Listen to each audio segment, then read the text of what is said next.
From the National Newsroom of the Canadian Press, I'm Jason White.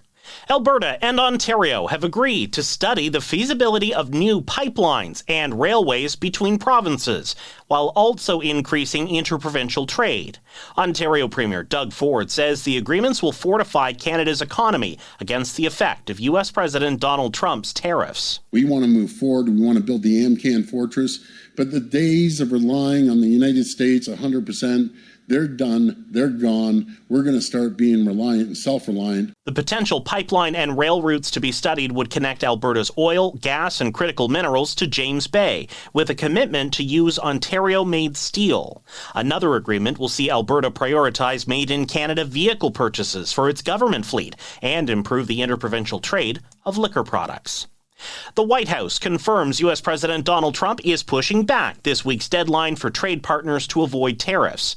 White House Press Secretary Caroline Leavitt says Trump's sending out letters to a dozen foreign leaders, informing them of the new deadline. The president will also sign an executive order today delaying the July 9th deadline to August 1st. But Canada is not included, and the Prime Minister's office says it's still working toward a July 21st deadline to strike a bilateral deal with the U.S.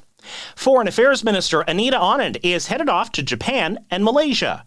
She'll meet with her Japanese counterpart in Tokyo this week as the two finalize a defense and trade agreement.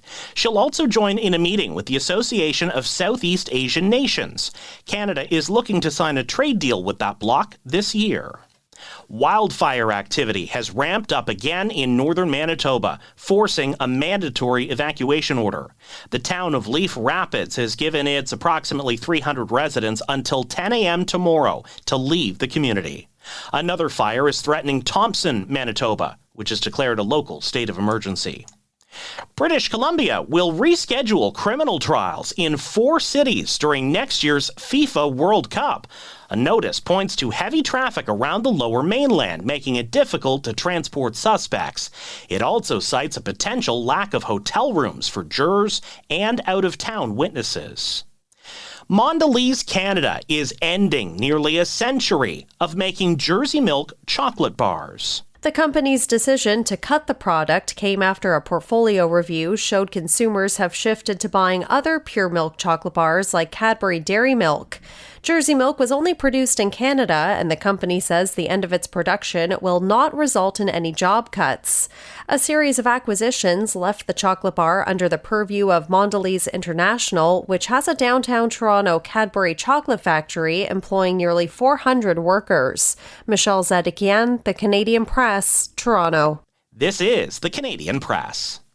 In sports, the soaring Toronto Blue Jays kick off a road trip tonight when they take on the White Sox in Chicago. The American League East leading Jays have won 8 straight games and 4 consecutive series. The last time the Jays failed to win a series was when the struggling White Sox took 2 of 3 in Toronto last month. Masai Ujiri bid farewell to Toronto Raptors fans today in a YouTube video. Toronto, Canada, I love you. Ujiri was fired by the team last month after nearly a decade as vice chairman and president, but he suggests he may still be involved in Toronto basketball, mentioning the tempo and their WNBA debut season next year. At Wimbledon, Novak Djokovic overcame an uncharacteristically unsteady start today to best Alex de Minaur in 4th-round action. And Belgian cyclist Tim Merlier won the 3rd stage of the Tour de France in a photo finish. From the Canadian Press, I'm Jason White. Thanks for listening. Don't forget to follow and subscribe. For more of today's top stories, visit thecanadianpressnews.ca.